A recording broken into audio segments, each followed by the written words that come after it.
औज़ुबिल्लाहिमिनश्शैतानिर्रजीम बिस्मिल्लाहिर्रहमानिर्रहीम। तो second week हमारा स्टार्ट हो गया है, तो लेक्चर नंबर 4 ठीक है। लेक्चर नंबर 3 तक हमने तकरीबन सिंपल हार्मोनिक मोशन ही डिस्कस की थी, और उसमें हम आइडियल केस डिस्कस कर रहे थे। ठीक है, आइडियल और रियल केस में थोड़ा सा मैं डिफरेंशिएट पहले कर दूं स्टार्ट करने से पहले। रियल केस ऐसा केस होता है जिसमें आप एक्चुअली जो एक्सपेरिमेंट कर रहे होते हैं, प्रैक्टिकली जो आप कर रहे होते हैं, उसमें रेजिस्टिव फोर्सेस भी आ जाती हैं। ठीक है, उसमें रिटार्डिंग फोर्सेस भी आ जाती हैं, उसमें फ्रिक्शन फोर्सेस भी आ जाती हैं, और इसके अलावा अदर भी फिजिकल इफेक्ट जो है वो आपके एक्सपेरिमेंट के ऊपर इफेक्ट कर रहे होते हैं। ठीक है, ये रियल केसेस की मैं बात करूं। मगर जब हम आइडियल केस की बात करते हैं, तो आइडियल केस में हम सारे फिजिकल इफेक्ट को इग्नोर कर देते हैं। हम जस्ट टू द पॉइंट चलते हैं, जो हमें चीज़ों की ज़रूरत होती है, जिन फिजिकल क्वांटिटीज़ और वेरिएबल की ज़रूरत होती है, जिनके बारे में हम डिटेल के साथ पढ़ना चाह रहे होते हैं, हम सिर्फ उन्हें को डिस्कस करते हैं। बाकी हर चीज़ को जो छोटे मोटे इफेक्ट हो रहे होते हैं हमारे उस एक्सपेरिमेंट के ऊपर, उनको हम इग्नोर कर देते हैं। ठीक है, तो ये हमारा किस में होता है, आइडियल केस में होता है। ठीक है, हम एक आइडियलाइज कर रहे होते हैं, आइडियलाइज कर रहे होते हैं कि हमारे पास ये इस तरह चीज़ हो सकती है। ठीक है, तो सेम इसी तरह अब बच्चे, हमने पहले जो बात की है, मैंने आपके साथ यही बात की है कि फॉर एग्जांपल एक बॉडी जो है वो सिंपल हार्मोनिक मोशन में है। ठीक है, तो उसकी हमारी 3-4 एग्जांपल हैं।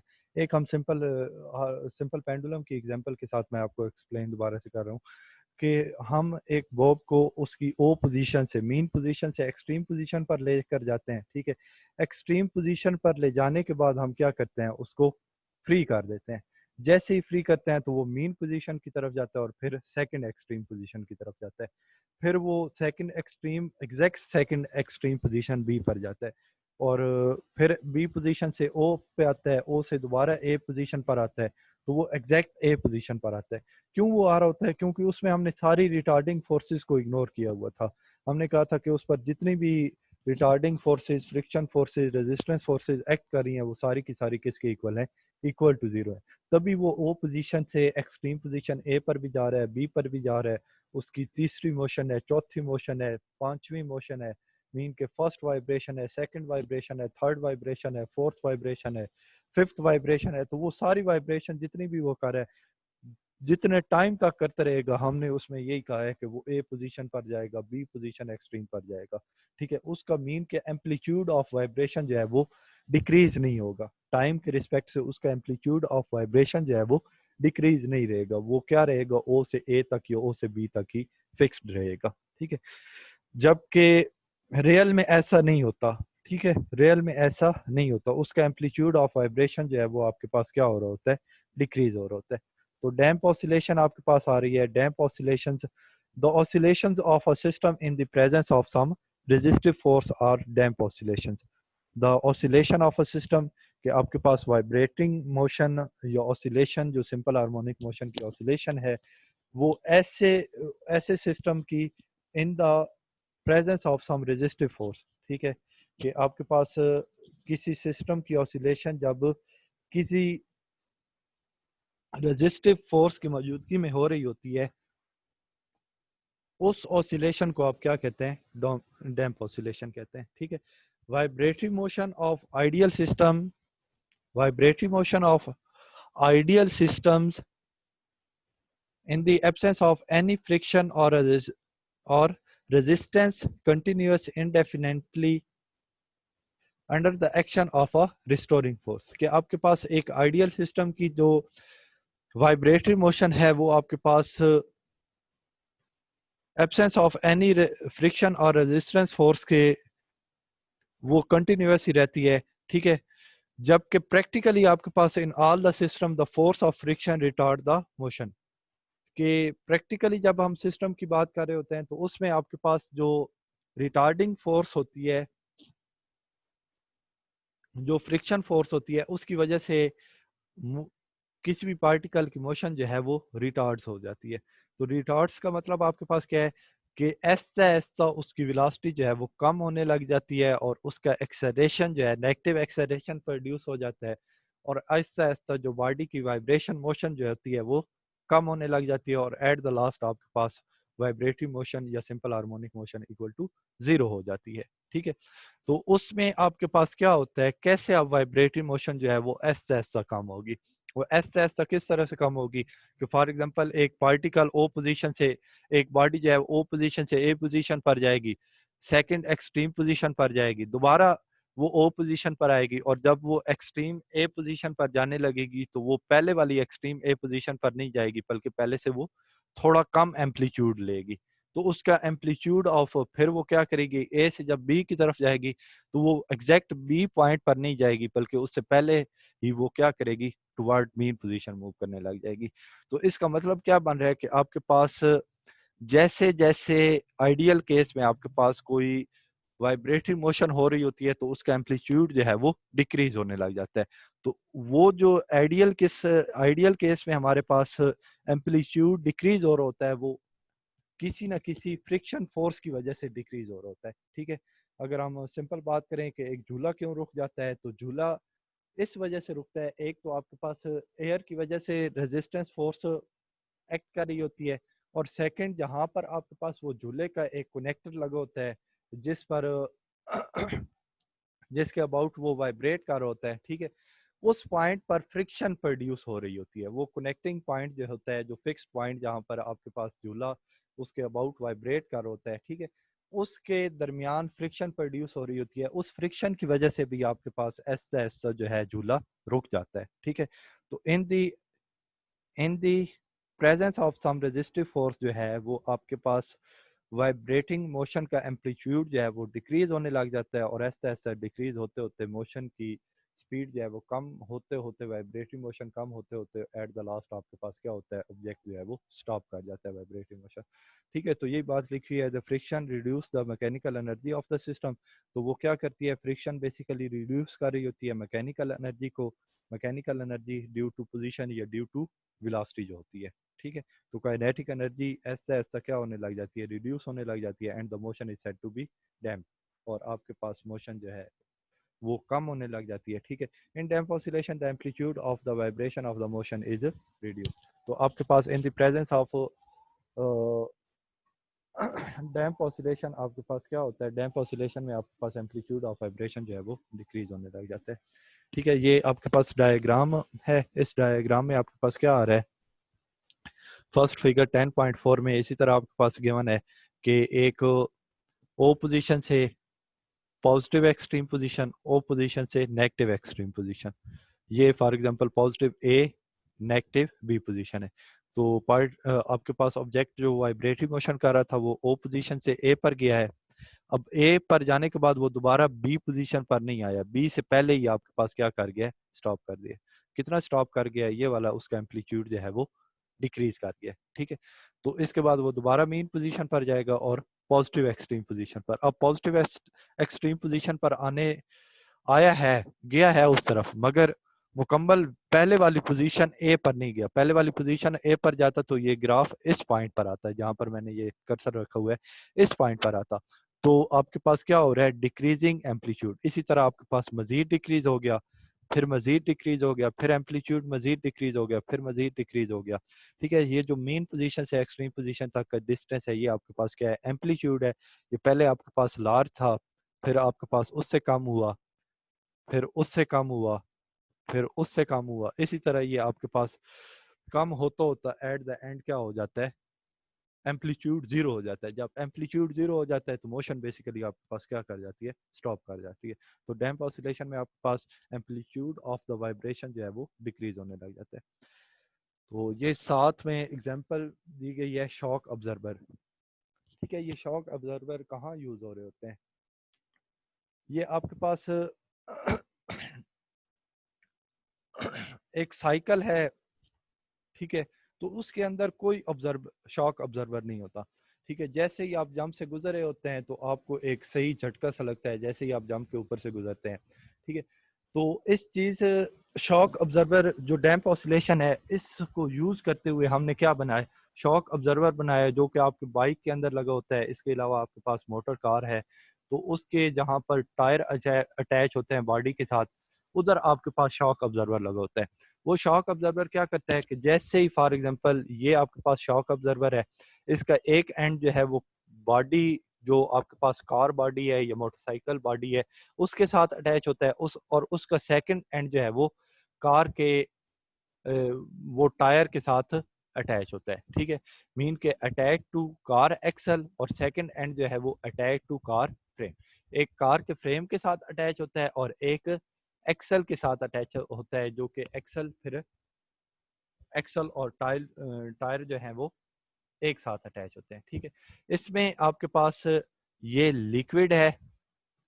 ठीक है, ये लिक्विड शो करवाया गया है। ये यहाँ से लेकर ये जो पिंक कलर दिखाई दे रहा है इसके अंदर ये पिस्टन है, और ये फिर उसका रॉड है लगा हुआ है, ये रॉड है, और उस रॉड के सेकंड एंड पर आपके पास क्या है, अटैच टू एक कार फ्रेम है। ठीक है, अब ये पिंक कलर में आपके पास तकरीबन यहाँ पर क्या होता है, यहाँ पर आपके पास लिक्विड फिल है। अब ये लिक्विड आप ज्यादा विस्कोसिटी वाला यूज करते हैं। ठीक है, ज्यादा विस्कोस जो होता है जिसकी मीन के डेंसिटी ज़्यादा होती है। अब गैस की डेंसिटी सबसे कम होती है, उसके बाद फिर वाटर की डेंसिटी ज़्यादा होती है, फिर आप कोई ऑयल यूज़ कर लें तो उसकी डेंसिटी और लार्ज होती है, फिर उसके बाद आपके पास ग्रीस जो है उसकी और ज़्यादा डेंसिटी होती है। तो इस तरह का आप कोई ज़्यादा विस्कोसिटी वाला लिक्विड यूज़ करते हैं। ठीक है, जो ज़्यादा डेंसिटी हो, ज़्यादा डेंस हो। ठीक है, तो अब जैसे आपको एक एग्जांपल मैं यहाँ पर ये दे देता हूँ। अब एक पत्थर आप वैसे हवा में फेंकें तो वो ज्यादा दूर चला जाता है, मगर उसी पत्थर को उसी फोर्स के साथ अगर पानी के अंदर आप फेंकें तो वो पानी के अंदर इतना ज्यादा डिस्टेंस ट्रेवल नहीं करता, जबकि एयर के अंदर उसको आप उसी फोर्स के साथ फेंकें तो वो ज्यादा डिस्टेंस ट्रेवल कर देता है। तो दोनों में फर्क क्या है? दोनों में फर्क ये आ रहा है कि जो एयर के अंदर आप पत्थर फेंक रहे होते हैं, ठीक है, उसके ऊपर रेजिस्टिव फोर्स कम लग रही होती है, और उसके अलावा उस पत्थर के पास जो काइनेटिक एनर्जी होती है, फ्रिक्शन फोर्स की वजह से वो काइनेटिक एनर्जी जो है वो कम डेसिपेट होती है। ठीक है, जबकि आपके पास वाटर के अंदर आप उसी पत्थर को फेंकते हैं तो वाटर जो है वो ज्यादा विस्कॉस्ट होता है, ज्यादा डेंस होता है एज कंपेयर टू एयर। तो वो पत्थर की जो काइनेटिक एनर्जी होती है, वाटर उसकी काइनेटिक एनर्जी को क्या करने लग जाता है, कम करने लग जाता है, और उसकी काइनेटिक एनर्जी को ऑब्जॉर्व करने लग जाता है। ठीक है, तो आपके पास वो काइनेटिक एनर्जी किस एनर्जी में कन्वर्ट होने लग जाती है, हीट एनर्जी में कन्वर्ट हो जाती है, या किसी और एनर्जी की फॉर्म में कन्वर्ट हो जाती है, due to friction. Due to friction या ड्यू टू आपके पास रिटार्डिंग फोर्स हमेशा क्या होती है, वो एनर्जी, वो ज्यादातर जो है एनर्जी है, most part of the energy जो है वो हीट एनर्जी में कन्वर्ट हो रहा होता है। तो इस तरह आपके पास वो जो kinetic energy of the stone होगी वो आपके पास किस में कन्वर्ट हो जाएगी, हीट एनर्जी में कन्वर्ट हो जाती है, जब वाटर में आप उस स्टोन को फेंक रहे होते हैं। जबकि उसी पत्थर को जब आप एयर के अंदर फेंक रहे होते हैं तो वो काइनेटिक एनर्जी कम हो रही होती है, मगर उस रेशो के साथ नहीं हो रही होती जो कि वाटर के अंदर हो रही होती है। तो सेम इसी तरह यहाँ पर ये लिक्विड यूज किया गया है, और ये जो पिस्टन है ये आपके पास क्या होता है, मूवेबल होता है। अगर इस लिक्विड को यूज नहीं करेंगे या ये लिक्विड खत्म हो जाता है तो आपके पास ये पिस्टन क्या करेगा, ये पिस्टन जब जंप लगेगा तो ये पिस्टन यहाँ से मूव करके ये यहाँ ग्रीन वाली जगह तक आएगा। मगर इस पिस्टन और इस ग्रीन वाली जगह जो है, इस एंड के दरमियान अगर यहाँ पर कोई लिक्विड एग्जिस्ट कर रहा है तो वो लिक्विड इसको इस ग्रीन जगह पर आने से पहले क्या करेगा, रोकेगा। अगर रोकेगा तो इसकी वजह से आपके पास क्या होगा, ये पिस्टन जो है ये ज्यादा नीचे मूव नहीं करेगा, तो इस पिस्टन के अदर एंड पर जो कार का फ्रेम अटैच है वो कार का फ्रेम भी ज्यादा नीचे की तरफ मूव नहीं करेगा। ठीक है, और उसकी वजह से आपको हल्का सा जंप लगेगा, जो कि आपको ज्यादा जंप लगना था। ठीक है, इस पिस्टन ने फुल मूव करके इधर ग्रीन जगह पर आना था, तो इस पिस्टन के अदर एंड पर जो कार का फ्रेम अटैच है वो भी इतना ही ज्यादा डाउन मूव करता। ठीक है, तो उससे आपको ज्यादा जंप लगता। मगर आपने क्या किया है, इसके अंदर यहाँ पर लिक्विड के साथ, पिस्टन के नीचे यहाँ पर आपने इसको लिक्विड के साथ फिल कर दिया, तो वो लिक्विड इस पिस्टन की काइनेटिक एनर्जी को किस में कन्वर्ट कर देगा, हीट एनर्जी में कन्वर्ट कर देगा। तो ये बॉयज ज़्यादातर आपको पता भी होगा कि जब आपके पास ज़्यादातर शॉक ख़त्म हो जाते हैं तो वो क्या कहते हैं कि इसमें ग्रीस जी ख़त्म हो गई होगी, इसके अंदर मोबाइल जो है वो ख़त्म हो गया होगा, तो इसका मोबाइल चेंज करवा लो। तो वो बेसिकली लिक्विड जो है वो ख़त्म हो जाता है। लिक्विड लीक कर जाए तो आपके पास क्या कहते हैं कि ये शाख जो है, इसका अगर लिक्विड लीक कर रहा है तो ये शाख जो है ये ख़त्म हो रहे हैं, ठीक है। तो उसका ये बेसिकली जो और kinetic energy of the piston into convert into heat energy वाला जो रोल है वो खत्म होने लग जाता है, क्योंकि लिक्विड जो है वो खत्म होने लग जाता है। खत्म होने लग जाए तो इसकी वजह से आपके पास ये वाला सिस्टम जो है ये खत्म होने लग जाता है।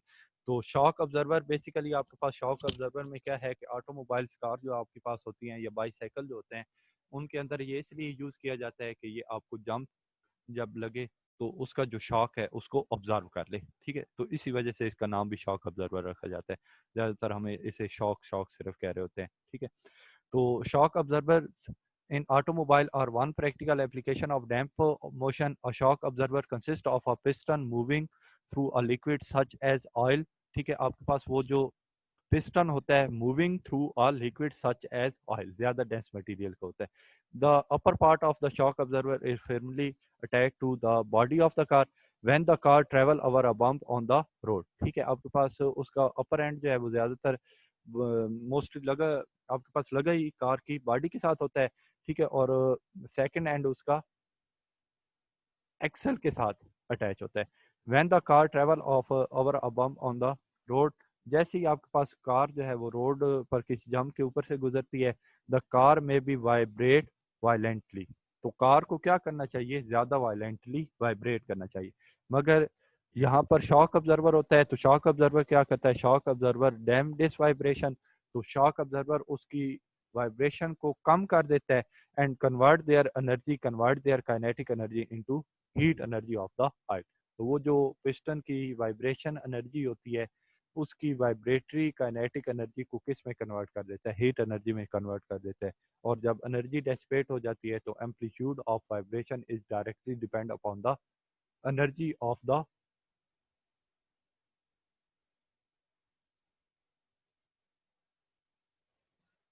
वाइब्रेटिंग बॉडी, ठीक है। तो ये उम्मीद है आपको समझ आ गई होगी डैम्प ऑसिलेशन क्या है। तो सिंपल डैम्प ऑसिलेशन की आपको डेफिनेशन का पता होना चाहिए। उसके बाद डैम्प ऑसिलेशन में होता क्या है, एम्पलीट्यूड ऑफ द वाइब्रेशन जो है वो डिक्रीज होने लग जाता है। और थर्ड इसकी आपके पास एप्लीकेशन क्या है, ये एप्लीकेशन के बारे में एक्सप्लेनेशन आ सकती है। नेक्स्ट आपके पास आ रहा है वेव मोशन। तो वेव क्या है, पहली बात तो ये है कि आपको पता होना चाहिए कि वेव के थ्रू आपके पास एनर्जी क्या हो रही होती है, ट्रांसफर हो रही होती है। सबसे पहले वेव की एनर्जी, रेडिएशन की मैं एग्जांपल दे देता हूँ। तो रेडिएशन भी आपके पास एक तो फॉर्म ऑफ वेव्स हैं। तो रेडिएशंस में आपके पास क्या हो रहा होता है कि अब जिस तरह सन की रेडिएशंस हैं तो उनकी वजह से सन से हीट एनर्जी और लाइट एनर्जी हमारी अर्थ पर पहुंच रही है। इसी तरह आप आग के करीब बैठे हुए होते हैं तो उस वक्त भी जो आग की रेडिएशंस होती हैं उनकी वजह से आप क्या ले रहे होते हैं, सर्दियों में हीट ले रहे होते हैं, ठीक है। और इसके अलावा आपके पास मज़ीद जो आजकल हमारी टेक्नोलॉजीज़ हैं उनमें यूज़ किया जा रहा है वेव का रोल बहुत ज़्यादा है कि इलेक्ट्रोमैग्नेटिक वेव्स हैं उनके थ्रू हम अपनी बातचीत जो है वो दूसरे तक पहुंचा रहे हैं, ठीक है। तो आप अपनी जो गपशप कर रहे होते हैं, इस गपशप को बेसिकली आपके पास डिवाइसेस कुछ होती हैं, उन डिवाइसेस के थ्रू आप क्या करते हैं, साउंड वेव को इस साउंड को आप किसी और वेव में कन्वर्ट करते हैं। और कोई भी वेव होती है तो उसके पास एनर्जी होती है, तो वो जो एनर्जी ज़्यादा होगी तो इसका मतलब क्या है कि उसके पास सिग्नल ज़्यादा है, उसके पास जो वो एक आपका साउंड लेकर जा रही है उसका सिग्नल ज़्यादा है, उसके पास डाटा ज़्यादा है। तो उस डाटा के थ्रू वो इलेक्ट्रोमैग्नेटिक वेव जो है वो ट्रेवल करके किसी अदर डिवाइस पर जाती है और वो डिवाइस जो है उस इलेक्ट्रोमैग्नेटिक वेव को दोबारा कन्वर्ट करके ओरिजिनल शेप ऑफ सिग्नल में ले आती है, ठीक है। तो उससे आपके पास वेव जस्ट यहाँ पर क्या रोल अदा कर रही है कि आपके पास एक तो सिग्नल ट्रांसफर कर रही है आपकी, तो वो जो सिग्नल ट्रांसफर हो रहे होते हैं वो in form of wave energy transfer हो रहे होते हैं। तो wave play an important role in our daily life. It is basic wave और carries of energy and information over large distance. Wave require some oscillating और vibrating source. आपके पास wave जो है वो उसके पास क्या होना चाहिए, सम ऑसिलेटिंग और अ वाइब्रेटिंग सोर्स, कि ऐसी कोई सोर्स होनी चाहिए जो ऑसिलेट कर रही हो या वाइब्रेट कर रही हो। तो वेव आपके पास है क्या, वेव कैसे प्रोड्यूस होती है। अब वाटर के अंदर वेव प्रोड्यूस हो रही होती हैं, तो वो आप कैसे प्रोड्यूस करते हैं। सम टाइम बारिश की वजह से खड़ा पानी होता है, तो आप उसके अंदर वेव प्रोड्यूस कैसे करते हैं, कोई पत्थर फेंकते हैं तो उसके अंदर लहरें सी बन जाती हैं, तो वो आपके पास वेव प्रोड्यूस हो रही होती है।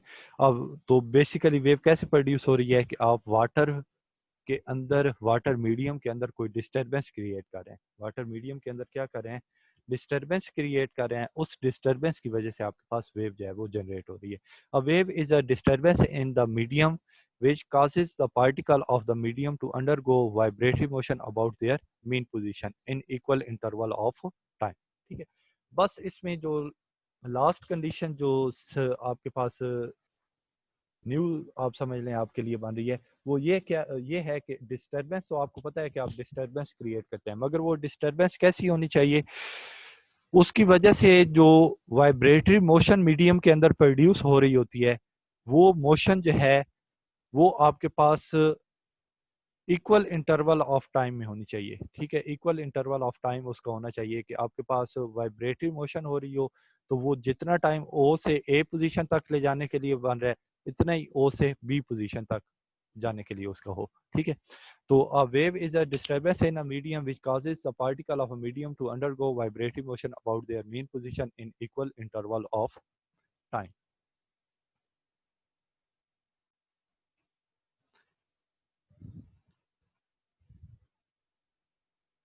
आपके पास वेव में क्या होता है कि particle of the medium vibrate about the mean position.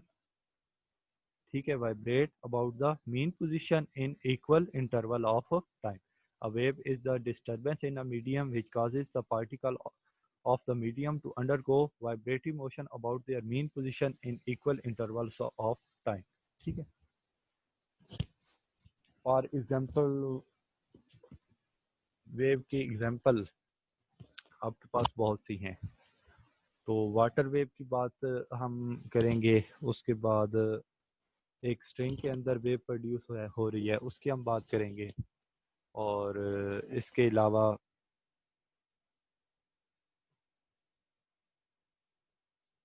कुछ इलेक्ट्रोमैग्नेटिक वेव्स हैं उनकी हम बात करेंगे।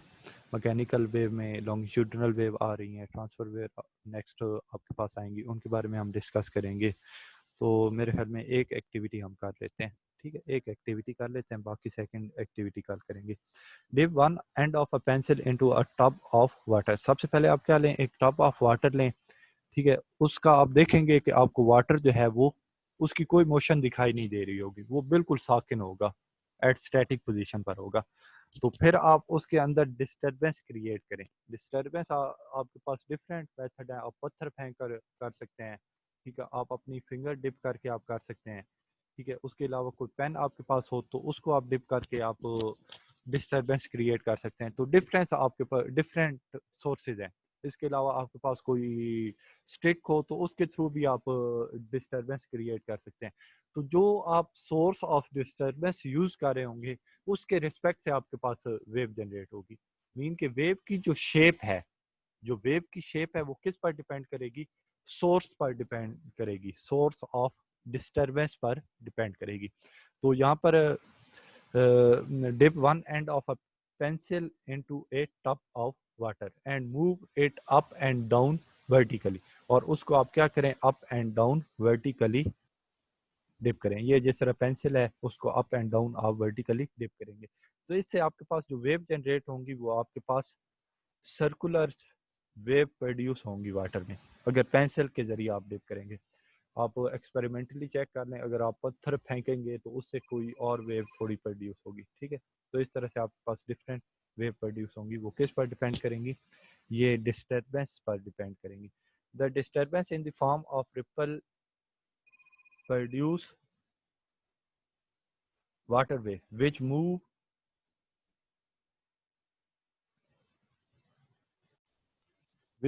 away from the source। ठीक है, आपके पास क्या है, ये रिपल्स प्रोड्यूस हो रही हैं अप एंड डाउन, ये हल्की सी अप एंड डाउन वाटर की वाइब्रेशन हो रही होगी। ये आपने थोड़ा गौर से देखना है, अगर आप एक्टिविटी ये घर में करें ना तो आपने ज़रा ये गौर से देखना है कि बिल्कुल हल्का सा वाटर जो है ना वो थोड़ा सा ऊपर हो रहा होगा, थोड़ा सा नीचे, आपको रिपल इस तरह आपके पास प्रोड्यूस हो रही होंगी। ठीक है, तो which move away from the source when the wave reaches a small piece of cork floating near the disturbance, it move up and down about its original position। अब सेकंड वो क्या बात कर रहे हैं, एक तो आप विजिबल आपके पास वो वेव्स होती हैं, ठीक है, आप देख सकते हैं। सेकंड, अगर आप उनको मजीद क्लियर करना चाहते हैं तो आपको क्या करना है, आपने एक कॉर्क लेना है। कॉर्क आपके पास वुड का हो कॉर्क, ठीक है, किसी लाइट मटेरियल को हो।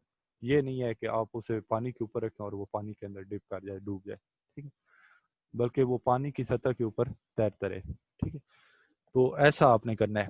तो उससे आपके पास क्या है, वो जो कार्क रखेंगे, कार्क जब आपके पास वेव पहुंचेगी तो वो कार्क को क्या करेगी, अप एंड डाउन मूव करवाएगी।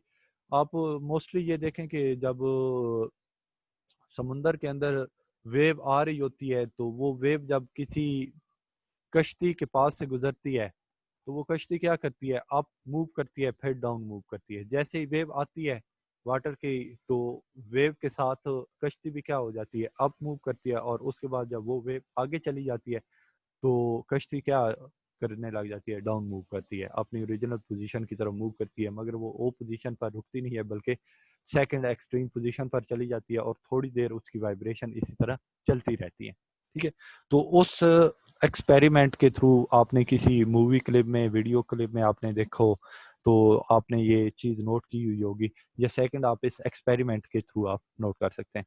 ठीक है, it move up and down about it original position will the wave will travel outward and the net displacement of the cork is zero। और आपके पास वो अपनी मीन पोजीशन के अबाउट वाइब्रेट करता रहेगा तो नेट डिस्प्लेसमेंट उसका क्या हो जाएगा, zero. The cork repeat it's vibratory motion about it's mean position. ठीक है, इंशाल्लाह ये एक्टिविटी 2 कल दोबारा कल करेंगे। और अब आपका असाइनमेंट यही है, आपकी असाइनमेंट यही है कि आपने ये एक्टिविटी करनी है, ठीक है, घर में। और उसके अलावा डैम्प ऑसिलेशन की आपने एक वीडियो देखनी है, डैम्प ऑसिलेशन की आपने एक वीडियो देखनी है। डैम्प ऑसिलेशन की वीडियो आप यूट्यूब पर जाएं, वहाँ पर आप एप्लीकेशन ऑफ डैम्प ऑसिलेशन लिखें, ठीक है, तो कुछ वीडियो लेक्चर्स आ जाएंगे। वो वीडियो लेक्चर आपने कोई ऐसा देखना है जो तकरीबन 3 से 4 मिनट को, ज़्यादा लंबे टाइम वाला ना हो, 3 से 4 मिनट को, और उसके अंदर कोई वीडियो क्लिप भी साथ चाहो, वो आपने देखना है। तो इन दोनों टॉपिक की आपको बहुत अच्छे तरीके से क्लियर समझ आएगी। ठीक है, मज़ीद कोई क्वेश्चन हो तो आप टीचर से पूछ लीजिएगा, जो आपको रिलेटिव टीचर क्वेश्चनिंग आंसर के लिए प्रोवाइड किया गया है कॉलेज की तरफ से। ठीक है, और इसके अलावा कुछ मैं थोड़ी ज़्यादा डिटेल में भी चला जाता हूँ तो उसमें भी मे बी आप में से कोई कंफ्यूज हो जाते होंगे। तो जो एक्स्ट्रा चीज़ें हैं जिनको सही अच्छी तरह समझ आप में से जिनको लग रही है वो वेल एंड बेस्ट। अगर कुछ को कंफ्यूजन थोड़ी बहुत आती है तो वो अपने कंसर्निंग टीचर से मज़ीद डिटेल के साथ उसको पूछ लिया करें आप। ठीक है, उम्मीद करता हूँ आपके जो ऑनलाइन क्लासेस चल रही हैं उनसे आपको फ़ायदा हो रहा होगा। ठीक है, क्योंकि क्लास से ज़्यादा भी यहाँ पर आपके, अगर आप साथ साथ रीडिंग करते हैं तो आपको क्लास में जो पढ़ाया जाता है उससे भी ज़्यादा फ़ायदा होता है। ठीक है, तो इंशाल्लाह नेक्स्ट क्लास में मिलेंगे नेक्स्ट टॉपिक के साथ। फ़िलहाल अल्लाह हाफिज़।